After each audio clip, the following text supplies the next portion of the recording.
Alright, Jim Davis here. We're back with another round, and we're going to play a little faster this time, if we can. So, I understand this is difficult because this is a slow deck, and I'm trying to dictate my plays as well as play as fast as I can, which does slow me down. So, basically, as I said before, this is 100% your fault that I'm losing because of time. But, we're going to get through that anyway. So, we're going to play a little bit faster. Try and talk at more opportune times. So we kept our hand, pretty reasonable hand. Two swamps, probably mono black. This is about where I'm gonna get this Ratchet Bomb out and play. We want it out and play and up to 3 as soon as possible. Ratchet Bomb's kind of an awkward card. It's strange when you're not killing things that cost 1 or 2 because we're really not sure where you want to leave it. But this is definitely one we want to leave on probably 3 to answer Underworld Connections or Nightfall Spectre, and when it's on 3, you can always hop it right to 4 to answer a Desecration Demon. Alright, so we're going to draw some cards. Divination. We have no counter spells and no reason to try and bluff one, and we really need to just draw lands, which we didn't do. But, yes, so we're going to keep right on rolling along. At the end of turn, we're going to bump our Ratchet Bomb up, and we have to assume our opponent probably is playing, obviously mono black control, probably has a number of removal spells in his hand. It's his turn 3 didn't do anything, and for him not to have a play on turns 1 through 3 is somewhat suspect. So, okay. Again, we have not drawn a land. Now the question is, do we want to draw a card with Azorius Charm and try and draw a land? Do we want to sphere his Spectre? Do we want to wait and kill it with the bomb? I think this is rough because making land drops is so important that Azorius Charm in this guy would be great. It would make it so he doesn't get a card off of it. He has to play it again on an inopportune turn. Turns off his devotion. It's definitely very good. But we really need to make land drops. I'm almost tempted just to main phase in Azorius Charm and try and draw a land. And let bygones be bygones with this guy and let him hit us once. In fact, that's what I'm going to do. Making land drops is of such paramount importance that we're going to do this. Take a hit and we can kill it next turn. Let's see how good we really are. Ooh, we are good. So good. Alright, so now we're in a much better spot. That's a spot where, yeah, I mean, you could say I just got lucky, so I drew a land, but I think that was definitely a worthwhile risk, given how important making land drops are in this deck. In fact, I'm almost tempted to take another hit and draw another card with Azorius Charm, but tempted is not actually doing. So we're just going to Azorius Charm this guy. So now we're in pretty good shape. He's Azorius Charmed. Next turn, I mean, if he had Desecration Demon, he probably would have cast it last turn. I'm going to say right now his hand is probably chock full of removal spells. Ooh, or an Erebos. That's a pretty good one. Alright, so we have spheres. That's not really a problem at all. So we're going to bump this guy up to 3. We're going to sphere the Erebos. Actually, I almost think it's better off not to sphere. If we have a turn here to play our Jace unimpeded, and then draw some cards, and then next turn, again, we can hopefully draw some lands and sphere, and either have mana open for a counterspell or something else. I think I'm actually going to just play a Jace here. If he wants to draw 1 card or 2 cards off his Erebos and not do anything, or play a land, play Spectre, and draw a card, I'm okay with 1 card for some tempo. And I'm going to be drawing cards off Jace, so we're actually just going to cast Jace here.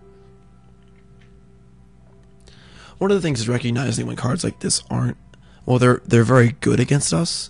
They're not immediately threatening. This happened last week with Domri Raid, where our opponent had a Domri, and yeah, Domri's really bad for us, and we have a Detention Sphere, but it's not the end of the world to leave it in play for a turn or 2 if it helps to further our turns and helps us to sequence our plays better. Okay, so now here, this is a pretty easy call in my opinion. We're drawing the lands. Divination draws 2 cards, or we can just take 2 cards, and we really want the lands So I'm going to play a land every turn on a Revelation to be better, and Mutavault's reasonable. We still have a Jace to draw cards. Pretty easy selection, in my opinion. And then we can play this Mutavault. There's no reason to play a Plains over a Mutavault, so we can attack with it if we need to, theoretically, next turn. Cool. So right now I think we're in pretty good shape.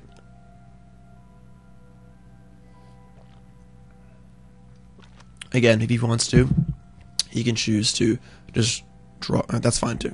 I have no problem with that. We played our Jace, we drew our cards off it. Anytime you play a Jace, draw 2 cards off it, and then Hero's Downfall, that's a 3-for-1 with tempo advantage. We drew 2 cards, spent another card, raised 1 card, and you wasted an entire turn to do it. So we were very happy with that outcome. And we have a second Jace too, which is pretty good. And he doesn't have a land, so this is extremely ideal for us. So we are going to play our next Jace.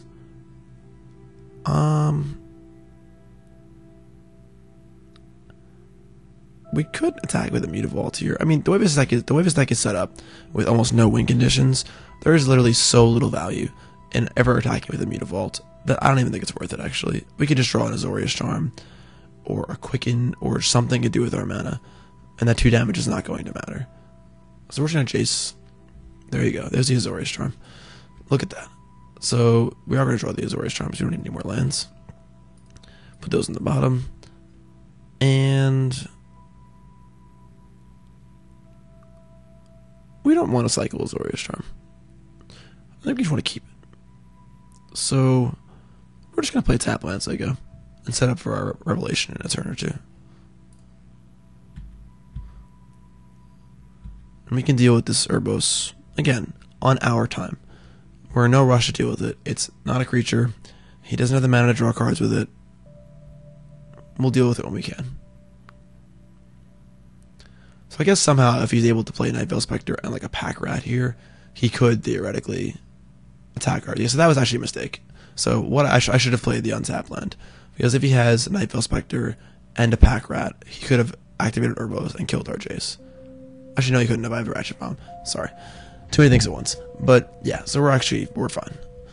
One of the things about trying to talk through your plays is that you are often just saying the first thing that comes to your mind without thinking it through, which is actually a problem when I play Two-Headed Giant with my good buddy Jay Imperial LA, who's a player I respect very, very much. He doesn't play much anymore, but we would often just say the first thing that came to our mind, and because we trusted each other's judgment, we would just say okay without thinking about it, which can be a problem.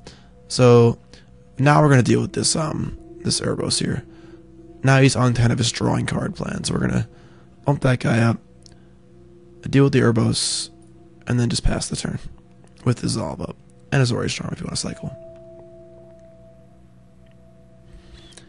But yeah, that entire Two-Headed Giant season, we played 3 or 4, I think it was 4 PTQs and a Grand Prix.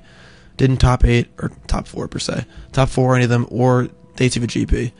And then when I played with one of my other friends, who is a good friend, but not as good a Magic player as Jay was, and I was forced to focus on the match myself, we did top 4.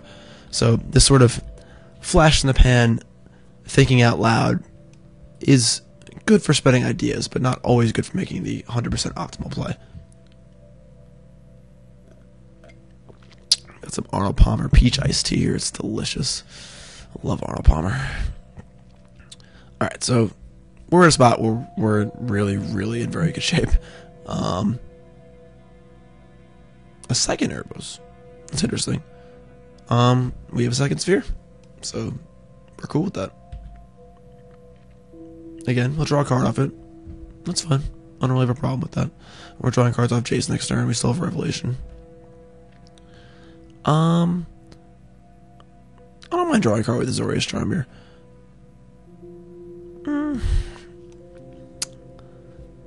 Yeah, I think I might draw a card with Azorius Charm here. I don't think there's going to be a point where we're really going to need to defend against an attacker.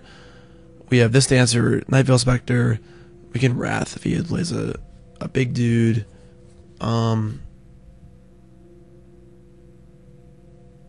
Actually, we'll just hold it. There's no reason to really draw a card either, so this is fine. That's also important. I have a Attention Sphere in play, so I cannot Ratchet Bomb on 3. So we can use this to answer a Night Veil Spectre. So we're gonna draw cards with Jace. It's a pretty good one.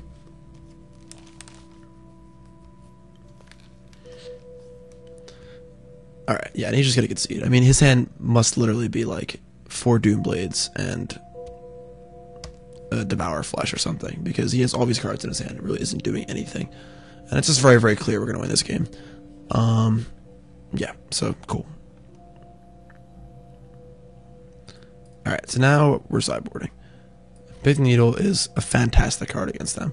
You can answer Underworld Connections on a 1-for-1 basis if you name the land they enchant, which is just fantastic by itself. You can answer the God card, but the biggest one is just answering Underworld Connections, which frees up your spheres a little bit to do other things. I like Jace. Even though they have Hero's Downfall, Jace is an excellent card draw machine as well as milling. And often I tend to draw with this card as opposed to milling with it, because if you're not set up to win the game yet, you're better off just drawing cards, because if they deal with it halfway through the milling process, you've gained nothing. Whereas if you draw 3 cards off it, they deal with it, you've gained 3 cards. So happy with that. Negate is an interesting one. Let's look at what we want to board out. I don't like Ratchet Bomb. They have nothing that costs 1 or 2. Don't like it at all. All of our other cards are really good against it, to be honest. We have this Elixir plan. As I was saying in my last video, I am not a big fan of this Elixir plan. But it's part of a deck. We're going to run with it. We need to cut. We can cut some Supreme Verdicts. I don't think that they're that important in this matchup. We can easily cut one of those. Question is, do we want Negate or not? Now, Negate's kind of a conditional card, and one of the dangers in playing is a Thoughtseize / Duress heavy discard deck is that if you have too many conditional answers in your deck, they're just going to strip your important cards and leave you with a conditional answer and then beat you with whatever they have, be it a Pack Rat or whatever. So that's definitely a reason to consider not boarding in Negate. Ratchet Bomb is also, I mean, Pack Rat's also a reason to consider boarding in Ratchet Bomb, but I think with 3 Supreme Verdicts and 4 Detention Spheres, I'm not worried about that. So I'm pretty happy with this configuration right here. We're just adding a Needle and a Jace, taking out a Bomb and a Verdict, which is fine. Cool.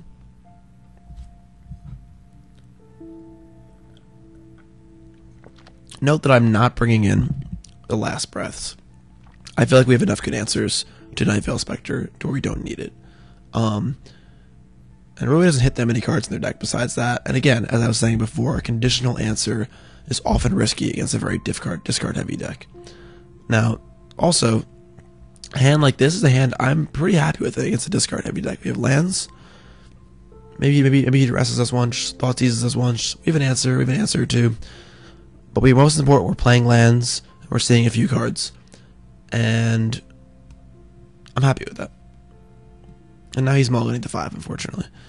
So hopefully he'll have a reasonable hand. Alright, now he's mulliganing to 4.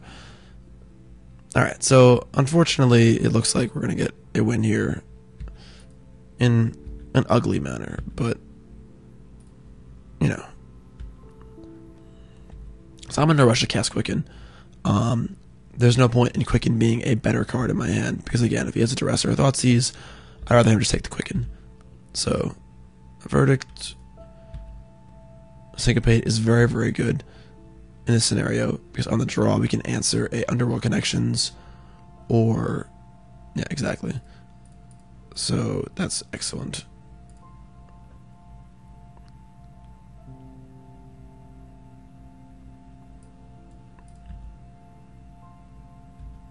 Alright. We have a spot where we could just jam our Divination. We're sort of pretty far ahead already. We haven't answered the things he would play. No, yeah, I mean, he's gonna concede. I mean, unfortunately, that was a pretty rough ending for him. He mulliganed to 4. But yeah, that's that match. So, hey guys, put it on the scoreboard.